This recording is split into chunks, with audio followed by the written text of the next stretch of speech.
வணக்கம். உலகெங்கும் பரவி கிடக்கும் தில்லை கருவி துணுக்கு தோரணங்கள் ரசிக பெருமக்களுக்கு வணக்கம். இன்னைக்கு நம்ம பார்க்க போகிறது குப்பை குளங்களும் ஆரோக்கிய கேடும். இது எல்லாருக்குமே தெரியும் இந்த வசனங்கள்லாம்.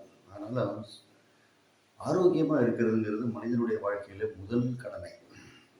ஏன்னா ஆரோக்கியம் கெட்டதுன்னு வச்சுக்கோங்க, வாழ்க்கையே போச்சு. என்னதான் கோடீஸ்வரனாக இருந்தாலும் ஒரு கிட்னி ஃபெயிலியரோ ஒரு நுரையீரல் ஃபெயிலியரோ இல்லை உடலில் ஏதாவது ஒரு பிரச்சனை மருத்துவமனைக்கு வீட்டுக்குமா இருந்தாருன்னா அது அவங்களுடைய வாழ்க்கை சொல்ல முடியாத ஒரு துயரத்துக்கு போகும். இது நாளொரு மேனி பொதுநிறுவனமாக நம்ம பார்த்துட்டு இருக்கோம். பல இடங்களில் பார்த்தீங்கன்னா அரசாங்கம் மக்கள் நல்வாழ்வுத்துறை மூலயமா லோக்கல் பிரைமரி ஹெல்த் சென்டர் மூலியமாகவும் பஞ்சாயத்து யூனியன் மூலியமாகவும் ஆட்களை அனுப்பிச்சு பணியாளர்களை அனுப்பிச்சு குப்பைகள்லாம் இருந்ததுன்னா அப்புறப்படுத்துங்கள்லாம் வீட்டுக்கு வீடு சொல்கிறாங்க. இதில் என்ன கொடுமைனா ஒரு வீட்லேயும் இருக்கிறவங்கலாம் எல்லாரும் முக்கால்வாசி பேர் படித்தவங்க தான். அதனால் குப்பையை சேர்த்து வைக்கிறதுல சில பேருக்கு ஹாபி உண்டு. உதாரணமாக நான் ஒரு 23 ஆண்டுகள் சொந்த வீட்டில் இருந்தேன். சொந்த வீட்டில் இருக்கும்போது குப்பை கொஞ்சம் கூட இருக்கக்கூடாதுங்கிற ஒரு பாலிசியை கடைசி வரைக்கும் நானும் என் மனைவியும் கடைபிடித்தோம். குப்பை வண்டி வந்ததுன்னா எல்லா குப்பையும் கொண்டு போட்டுடணும். குப்பையை போடுறதுக்கு முன்னாடி அந்த குப்பையில் பையில் போட்டு நிரப்பி பத்திரமா ஒரு இடத்துல கட்டி வைக்கணும் அப்படிங்கிற பாலிசியில் இருக்கும். ஆனால் சில பேர் பார்த்திங்கன்னா குப்பையை சேர்த்து வைக்கிறதே அவங்களுக்கு ஒரு ஹாபியாக போச்சு. குப்பையை போடவும் மாட்டாங்க, சேர்த்து வச்சுக்கிட்டேவும் இருக்கணும். அது மக்கினா அட்லீஸ்ட் வயல்காடு இருந்தால் மக்கும் மரமாவது பாரும்.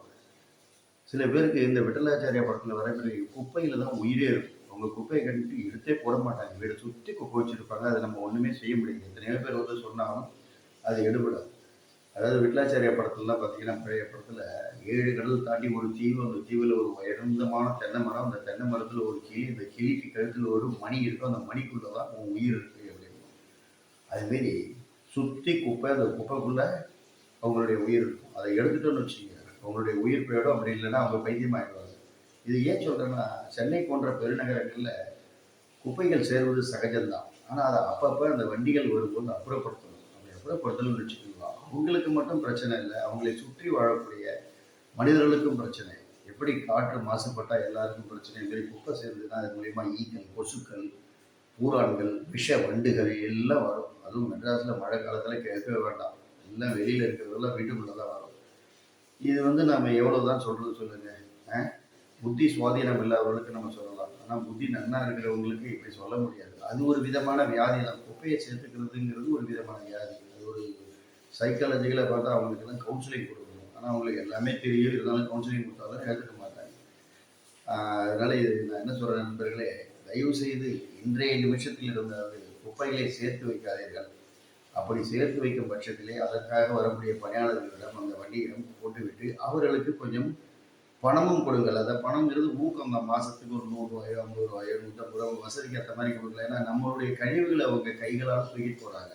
அதுக்கு நம்ம நன்றி கடனாக ஏதாவது செஞ்சுதான் ஆகணும். ஏன்னா அவர்களும் மனிதர்கள், நாமளும் மனிதர்கள்.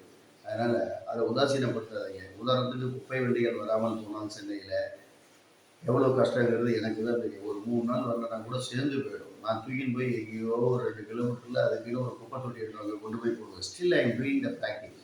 ஏன்னா எவ்வளோ வியாதிகள் நம்மளை சொல்லாமே நமக்கு வருது. இதில் நமக்கு தெரிஞ்சு ஏன் குப்பையை சேர்த்துட்டு வரணும்? அதனால் தயவு செய்து குப்பைகளை சேர்த்து வைக்காதீர்கள். அவை உங்களுக்கு மட்டும் ஆரோக்கிய கேடு இல்லை, உங்களால் உங்கள் அருகிலேயே வாழ்ந்து கொண்டிருக்கும் மற்ற நண்பர்களுக்கும் ஆரோக்கிய கேடு.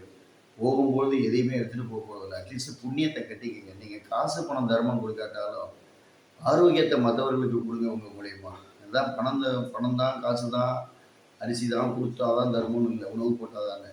உங்கள் இடத்த நீங்கள் சுகாதாரமாக வச்சுக்கிறீங்க பாருங்கள். அதன் மூலயமா நீங்கள் அடுத்தவர்களுக்கு நல்லது செய்கிறீர்கள், அடுத்தவருடைய ஆரோக்கியத்திற்கு உதவுகிறீர்கள் என்ற எண்ணத்தை மேற்கொள்ளுங்கள்.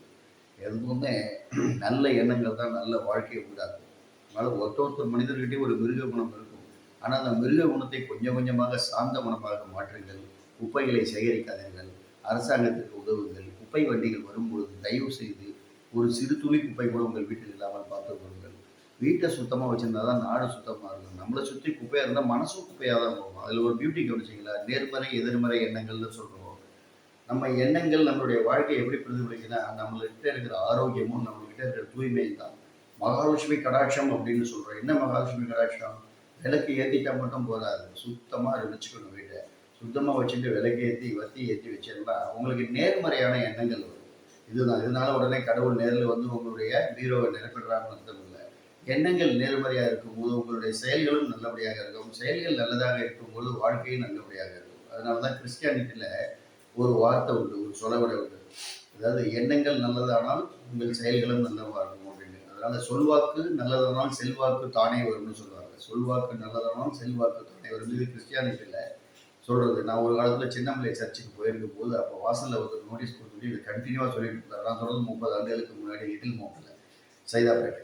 அதனால கிளீனினஸ் இஸ் த காட்லினஸ் ஆங்கிலத்தில் சொன்னான். தூய்மையே உடலை காக்கும் ஒரு முக்கிய காரணி அப்படின்னு சொன்னான். அதாவது அகந்தூய்மை ஈராதமையும் புறந்தூய்மை வாய்மையால் காணப்படும் சொல்றாங்க. அகந்தூய்மை ஈராதமையும் புறந்தூய்மை, அதாவது அகந்தூய்மை வாய்மையால் காணப்படும், புறந்தூய்மை ஈராதமையம் தான். வெளியில இருக்கிற அவுட்டர் பாடியை குளிச்சு போயிருக்கலாம்.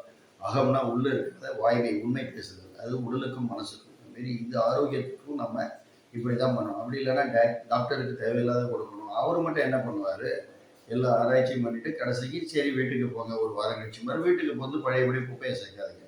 குப்பைகள் என்றால் சமுதாயத்தை உருவாக்குவோம் அப்படின்னு மனசுக்குள்ள நீங்கள் ஒரு சபதம் ஏற்றுக்கணும். அடுத்த காலங்களில் மறுபடியும் உங்களை சந்திக்க விழைகின்றான் உங்கள் தில்லை. நன்றி, வணக்கம், வாழ்க வளமுடன்.